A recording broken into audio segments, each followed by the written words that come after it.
L'intérêt de rencontrer les startups par rapport à d'autres canaux d'innovation, d'abord, c'est complémentaire à l'ensemble des autres canaux. Il faut savoir qu'Altea a ouvert son fonds d'investissement depuis 2 ans et a investi déjà sur différentes sociétés.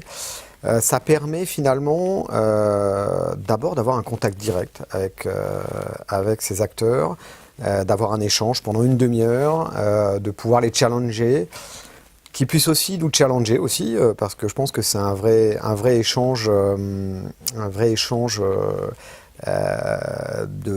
vision, de vision du marché. Et finalement, en une après-midi, de voir cette société, de challenger ses idées, de les challenger sur une après-midi est un élément finalement, un canal très intéressant et complémentaire par rapport aux autres canaux. Donc pour nous, Altea, par rapport à nos concurrents, par rapport à nos clients, par rapport à nos partenaires, déjà l'innovation est indispensable. Le fait qu'on ait lancé notre propre lab en interne, qu'on finance fortement chaque année, qu'on ait créé notre fonds d'investissement, qu'on fasse partie du lab RH, qu'on soit actionnaire du Nouma, toutes ces actions, tous ces canaux concourent finalement à construire notre culture d'innovation et notre vision du marché pour être un leader d'opinion, clairement. Pourquoi Altea a créé un fonds d'investissement pour justement investir dans certaines startups?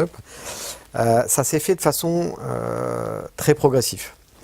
D'abord, comme on est un leader sur le marché RH et SIRH, on a été abordé par ces startups pour avoir la présentation de leur offre et puis et progressivement on nous a demandé d'être au comité stratégique de ces startups pour apporter notre vision, pour challenger, voilà.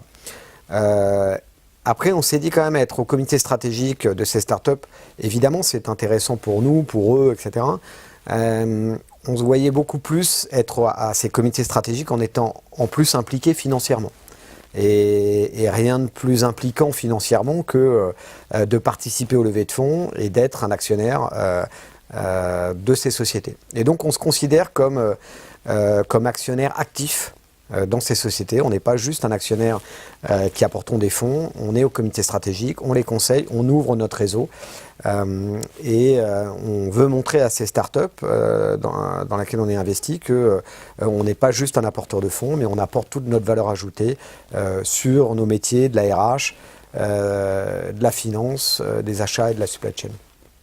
En quoi Collaboration Capital nous permet de favoriser finalement ces rencontres avec les startups. C'est la deuxième opération qu'on fait avec Collaboration Capital. D'une part, le choix des startups. On a indiqué à Collaboration Capital exactement la typologie de startups, le type d'offres. Et ils ont été pertinents dans le choix des startups.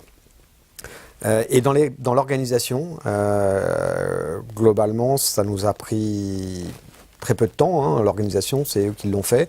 Et donc, c'était très efficace et on va le refaire très régulièrement. Donc, je voulais juste remercier Collaboration Capital pour l'efficience de l'organisation, le choix des startups et la collaboration, et c'est dans le nom, hein, la collaboration qu'on a dans la durée avec eux.